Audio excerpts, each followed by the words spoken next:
everyone, welcome back to my channel. Today's video is part 2 of chat, non-voice, customer support, sample interview questions and answers with insider tips.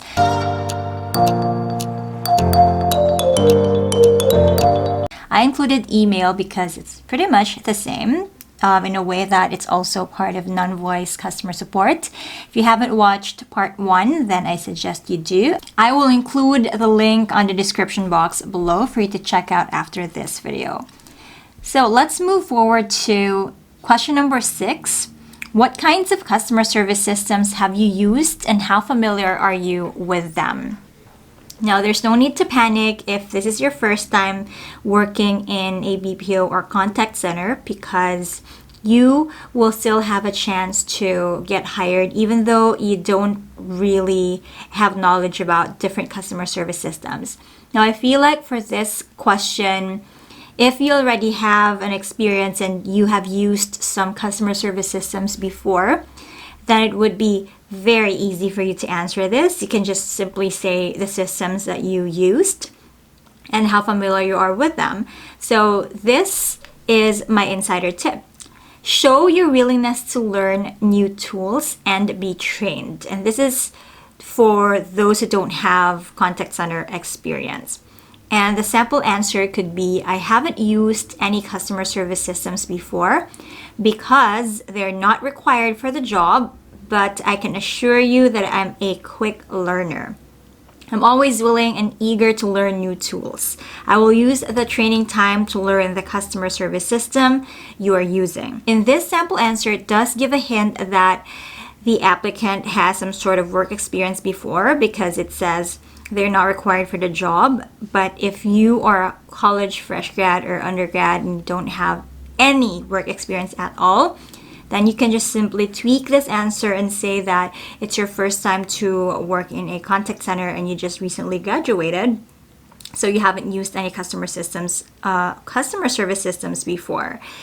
The idea here is that you have to show the interviewer that even though you're new to the industry, that you can still learn whatever systems they will train you for, and that you will learn it as fast as you can. So the company should not have any problem with hiring you.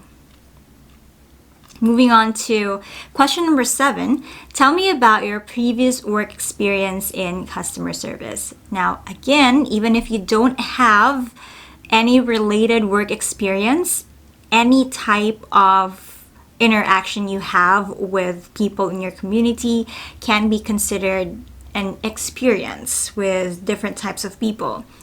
So my insider tip is explain what your experience is like, even though it's not related to being a chat support agent or email support agent.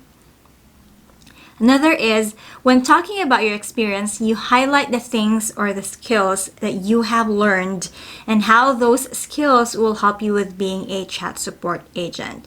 If you don't have any work experience at all, then again, you highlight the things that you have experienced before in terms of dealing with different types of people, not just customers. It can be your friends, your family members, people in your community, anyone you have met previously. So sample answer could be, I spent 2 years at ABC Restaurant as a waiter. That's where I first learned how to listen and talk to customers. I would take their orders, communicate their orders back to them, and then pass that order on to the kitchen staff. If a customer didn't know what to order, I would use my knowledge of our menu items and the customer's needs. I would ask them what they were in the mood for in order to make a good recommendation. After working in that restaurant, I then worked as a customer support call agent at XYZ Telecom, where I eventually became a team supervisor. I helped customers with their billing and tech concerns when I was taking calls. When I became a supervisor, I helped a team of 10 support agents. All those years of working in customer service helped me understand the customers better, and I became excellent at handling different types of people and solving their concerns, which I believe are all necessary skills for a chat support agent to have. Now, please don't feel pressured when it comes to relaying or highlighting your experiences. Even though you are not a supervisor or you haven't had that level yet in your career, then it should be no problem. It's not the title, but it's really about what you did and what you have done, what you're willing to learn that you can contribute to the company in terms of, say, customer service. Before we continue, I do want to let you know that I've been working with 𝙈𝙤𝙙𝙾 to strengthen my drive of helping people get hired and thrive in the BPO industry. If you are looking for secure job with competitive compensation and benefits, as well as a wonderful team culture, sign up for our Future Opportunities program and see if something in the future will fit your skill set. All you have to do is go to the description box below, click the link, and then you will be led to a form on Facebook Messenger that you have to fill out to be part of 𝙈𝙤𝙾's talent pool. So moving forward to question number 8, what is more important?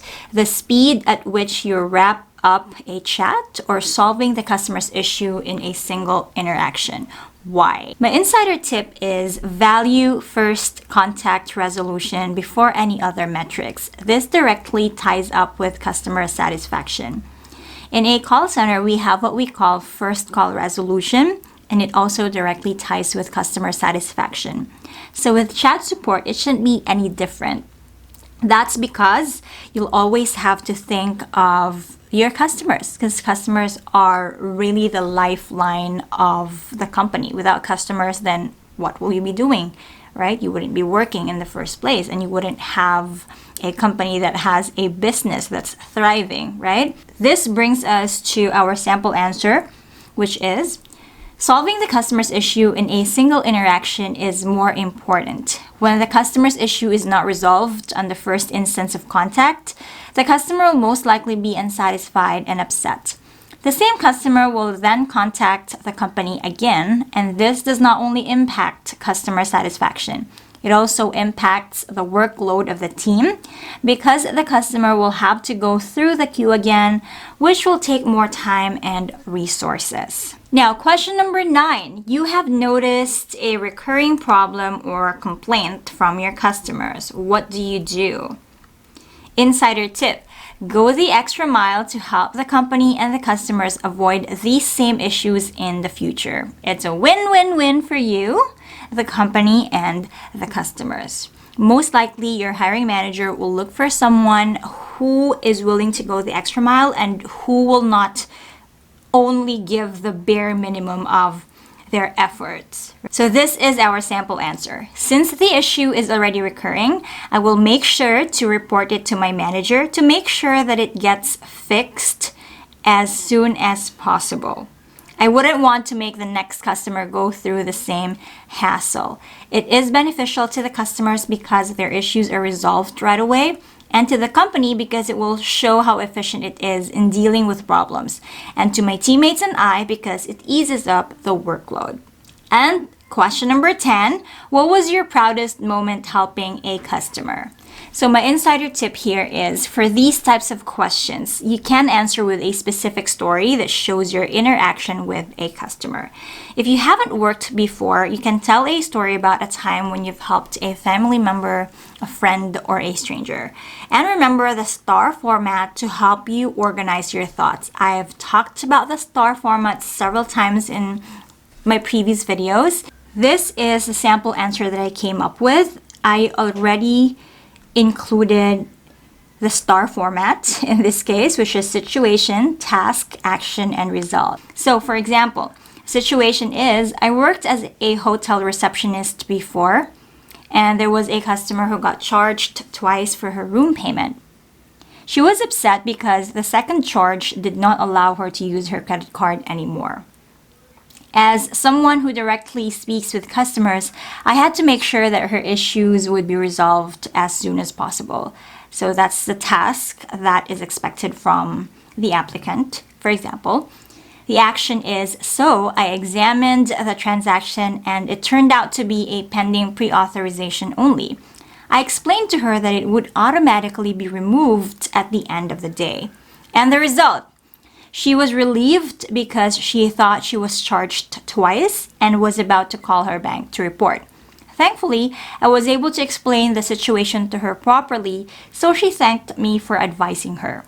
It is best to practice this beforehand or practice with any type of situation, customer interaction, so that when you tell a story, it's going to be seamless. Now, also notice that for each section, I only included at most 2 sentences. I find that 2 sentences would be the sweet spot when it comes to behavioral or situational questions like this, so that it's not very long and you don't confuse your interviewer and you don't go around in circles. I included a sample answer to those of you who don't have work experience at all. So, situation. I don't have any work experience, but there was one time when my classmate lost her wallet with her only money in it. The task. We were walking together when she realized it was lost, and I could see she was already on the verge of crying, and I knew I just had to help her. Action. I offered to help her trace where the wallet could have possibly been, left, or lost. I still had spare money, so I offered to lend her some in case we wouldn't find the wallet.